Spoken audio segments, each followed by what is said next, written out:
ध्यान दो बच्चों, कोलिजन के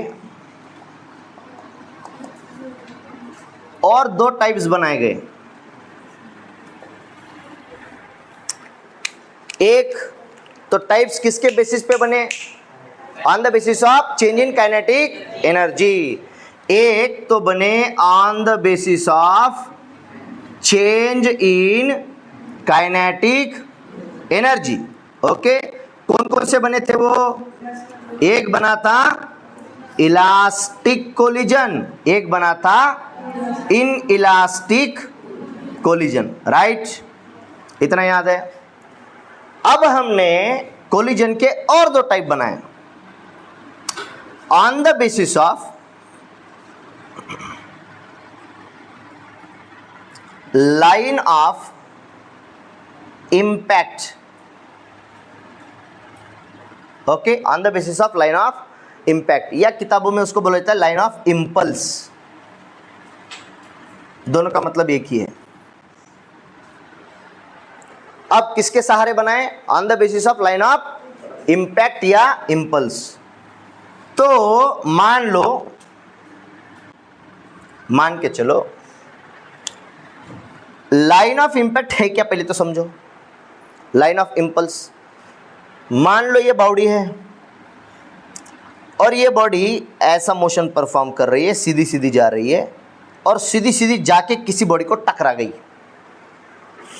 इसकी वेलोसिटी का जो डायरेक्शन होगा वही अगर लाइन ऑफ इम्पैक्ट यानी धड़कने का वही अगर डायरेक्शन होगा तो इसको कहा जाएगा हेड ऑन कोलिजन।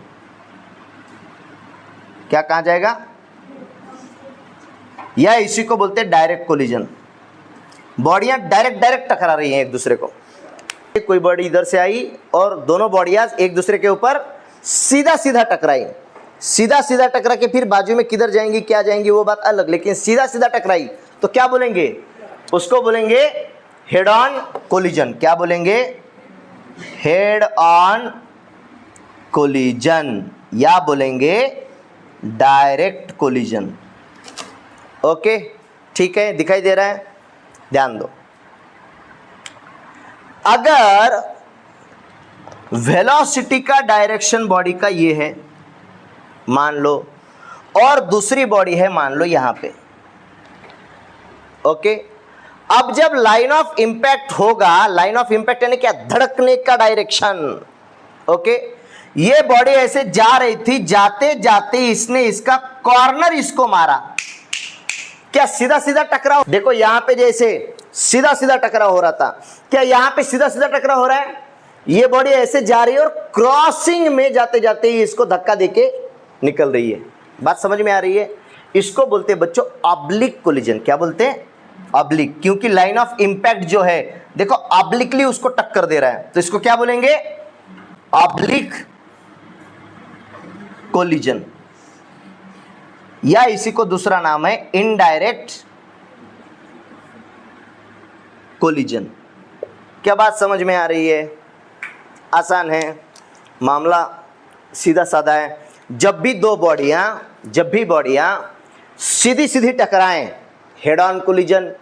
एक बॉडी यहां पे है, एक बॉडी यहां पे है। बॉडी इधर से जा रही थी, जाते जाते इसने इसके कॉर्नर को धक्का दे दिया, भुड़ुम, ये उधर चली गई और ये इधर चली गई।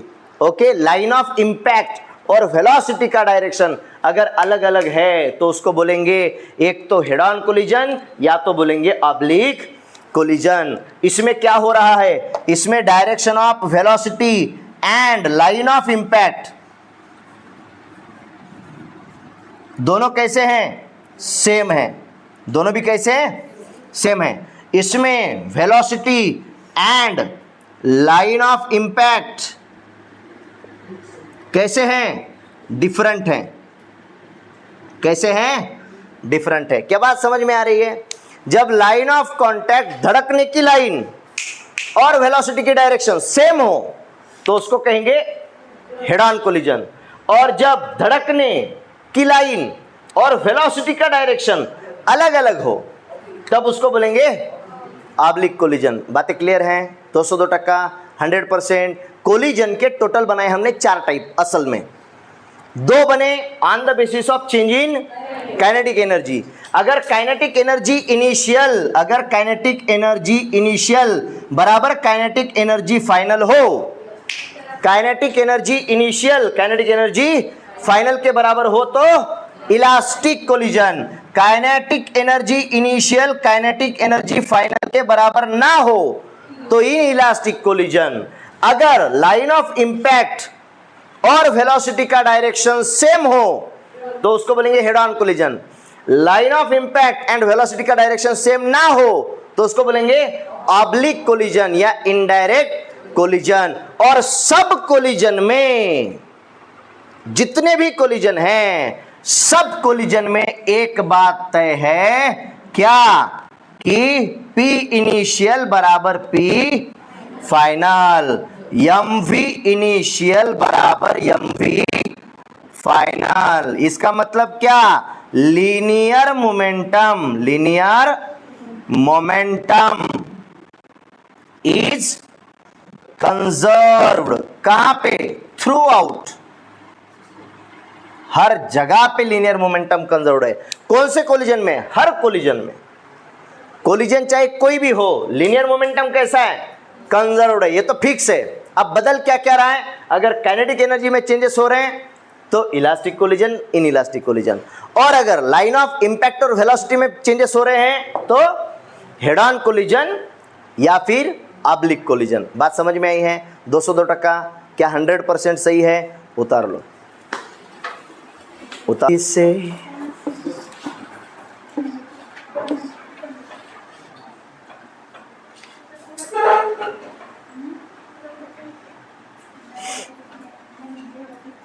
तो head on elastic collision, title क्या मारना है? Head on elastic collision. लिखे टाइटल, लिखे हेड ऑन इलास्टिक कोलिजन, लिखो। कई बच्चे लिख नहीं रहे हैं, लिख रहे हैं ना? हाँ, लिखना है। टाइटल है हेड ऑन इलास्टिक कोलिजन। मान लो एक बॉडी है, मास है m1, वेलोसिटी थी u1। मान लो दूसरी बॉडी है m2, वेलोसिटी थी u2। दोनों आपस में टकरा गए। ओके, कहीं पे दोनों का मिलन हुआ तो दोनों टकरा गए। प्यार हुआ इकरार हुआ है, प्यार से फिर क्यों डरता है दिल। टकराव हुआ, इसको बोलते हैं कोलिजन, है कि नहीं? जब टकराव होगा तो बॉडियां जैसी के वैसी रहेंगी क्या? थोड़ा सा क्या हो जाता है, थोड़ा सा शेप एंड साइज में थोड़ा लिटल सा थोड़ा सा बदलाव हो जाएगा। सही है, थोड़ा सा क्यों ना हो। और फिर उसके बाद दोनों अलग अलग हो गए। अलग होने के बाद मान लो इसकी वेलोसिटी हो गई v1 और इसकी वेलोसिटी v2। ठीक, ये कंडीशन कहाँ की है? Before collision. ये है at the time of collision और ये है आफ्टर कोलिजन। देखो, बहुत प्यारी चीज़ है, आप समझने की कोशिश करो। ओके, थोड़ा सा कंफ्यूजिंग मामला होगा लेकिन फिर भी समझ में आ जाएगा। हम क्या बोलते हैं? हम बोलते हैं कि kinetic energy initial elastic collision है। काइनेटिक एनर्जी इनिशियल बराबर काइनेटिक एनर्जी फाइनल होनी चाहिए, एक मुद्दा। और दूसरा मुद्दा, linear momentum is always conserved, यानी कि पी आई बरोबर पी एफ। पी आई क्या होगा? बिफोर कोलिजन वाला मोमेंटम क्या होगा? बोलो, मास इंटू वेलोसिटी। मोमेंटम का मतलब तो जानते हो, मास इंटू वेलोसिटी। तो ये हो गया मास पहले का इंटू उसकी वेलोसिटी u1 प्लस मास दूसरे का उसकी वेलोसिटी u2 बराबर, ये हो गया momentum before collision is equal to after collision क्या हुआ, मास पहले का वेलोसिटी v1 प्लस मास दूसरे का वेलोसिटी v2। ठीक, हमने क्या किया, हमने सोचा m1 m1 वाली टर्मों को एक साइड में करो, m2 m2 वाली टर्मों को एक साइड में करो। तो m1 वाले को इधर लेके आए तो ये हो गया m1, देखो m1 दोनों में से कॉमन निकाल लिया तो क्या बचेगा, यहाँ बचेगा u1 और इधर से माइनस v1, ये इधर आके माइनस हो जाएगा। समझ में आया? ओके, अच्छा, दिस इज इक्वल टू, ये उधर चला जाएगा तो माइनस हो जाएगा, और यहाँ पे भी m2 है, यहाँ पे भी m2 है, m2 को निकाल लिया कॉमन, तो ये उधर जाके जो माइनस हुआ था बचेगा अंदर कौन, v2 माइनस u2। इसको बोलो इक्वेशन संख्या क्रमांक नंबर 1। अब भैया हम बोल दिए कि काइनेटिक एनर्जी इनिशियल बराबर काइनेटिक एनर्जी फाइनल भी तो होती है। काइनेटिक एनर्जी इनिशियली जितनी होगी फाइनल में भी उतनी होगी।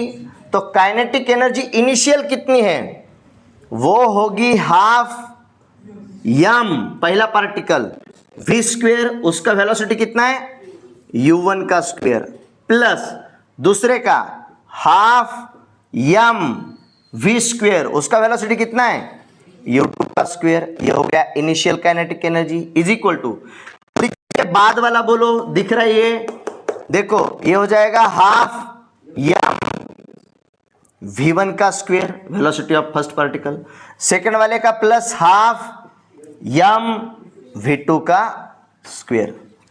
बोलो क्या सब में हाफ m1, नहीं, हाफ हाफ को कैंसिल कर देंगे, half half half half cancel कर दिए।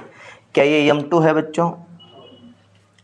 ध्यान दो, फिर से हमने क्या करा, m1 को इधर लेके आए तो m1 कॉमन निकल गया दोनों में से, ये इधर आके माइनस हो जाएगा, ये इधर आके माइनस होगा, अंदर कौन बचा u1 का स्क्वेयर माइनस v1 का स्क्वेयर इज इक्वल टू, इसको हमने उधर भेज दिया तो ये भी m2 ये भी m2, m2 को कॉमन ले लिया, ये v2 का स्क्वेयर और ये उधर जाके माइनस हो गया था तो माइनस u2 का स्क्वेयर। क्या बात चमकी? देखो अगर गौर करो तो ये a square minus b square है ऐसा। मैं इसको ऐसा लिख सकता हूं m1 upon in bracket, not upon, m1 in bracket u1 का स्क्वेयर को लिख सकता हूं u1 minus v1, u1 plus v1, a square minus b square is equal to a minus b a plus b, okay, is equal to m2 in bracket, ये है v2 minus u2, v2 plus u2, इसको मैंने बोला equation number 2। Dividing equation 2 by equation 1, दोनों को divide करो, divide 2 bye 1, equation 2 को यानी m1 u1 minus v1 u1 plus v1 is equal to m2 v2 minus u1 v2 plus u2 divided by ये equation क्या है, m1 इक्वेशन है m1 u1 minus v1 m2 v2 minus u2, right, is it, है ऐसा। देखो m ने m को काटा, m ने m को काटा, u1 v1 माइनस वाला, u1 v1 माइनस वाला दोनों कट गए, v2 u2 माइनस वाले, v2 u2 माइनस वाले दोनों कट गए, कौन बचा u1 प्लस v1 बराबर v2 प्लस u2। क्या यहाँ तक बात चमकी? 100%। क्या मैं इसी को बच्चों ऐसा लिख सकता हूँ? अगर गौर करो तो u1 मैंने इसको इधर लिया minus u2 is equal to, ये v2 ऐसा ही रखा और इसको उधर भेज दिया तो ये माइनस हो गया माइनस v1। रिलेटिव मोशन पढ़े हैं आप, याद आ रहा है आपको? रिलेटिव मोशन क्या मैं कह सकता हूं u1 minus u2, u1 minus u2, यह है relative velocity before collision. u1 minus u2 क्या है? Relative velocity before collision. इसको क्या बोल सकता हूं मैं? यह है रिलेटिव वेलोसिटी बिफोर कोलिजन। दिख तो रहा है ना? Before collision is equal to, ये क्या है? ये क्या है? v2 minus v1 relative velocity after collision. ये क्या है? Relative velocity after collision. अच्छा गौर करो, और गौर करो, u1 माइनस u2, स्वाभाविक सी बात है ये इसको जाके कब धड़केगा? जब इसकी स्पीड इससे ज्यादा है कि नहीं? कंडीशन तो ये तो तय ही है क्या? u1 is greater than u2, तभी ना जाके धड़केगा। अगर इसकी वेलोसिटी कम रही तो ये कभी इसके पास जा ही नहीं पाएगा। समझ रहे हो? यानी ये ज्यादा है, यानी ये अगर इसके तरफ जा रहा है, u2 माइनस u1 अगर हो रहा है, तो क्या मैं इसको कह सकता हूं यह है वेलोसिटी ऑफ अप्रोच। ये इसको अप्रोच कर रहा है, इसी को बोला जाता है बच्चों वेलोसिटी ऑफ अप्रोच। और v2 देखो, v2 माइनस v1, v2 आगे भाग रहा, v1 उसके पीछे भाग रहा, तो v2 माइनस v1 दोनों सेपरेट सेपरेट होके भाग रहे हैं। दोनों क्या कर रहे हैं? सेपरेट होके भाग रहे हैं। जैसे कि यहां पे दोनों एक होने के लिए भाग रहे थे, दोनों एक होने के लिए भाग रहे थे, तो हमने क्या कहा? Velocity of approach. यहां पे दोनों सेपरेट सेपरेट होने के लिए भाग रहे हैं, इसलिए इसको कहा जाता है वेलोसिटी ऑफ सेपरेशन। क्या कहा जाता है? Velocity of separation. क्या बात चमकी बताओ तुम। समझ में आया? अच्छे से उसको जूम आउट करके उसको ले लेना हर चीज को, ओके, ताकि जो भी ऑनलाइन देखें उनको भी समझ में आ जाए। थोड़ा सामने जाके लो लगा तो अच्छे से पाए।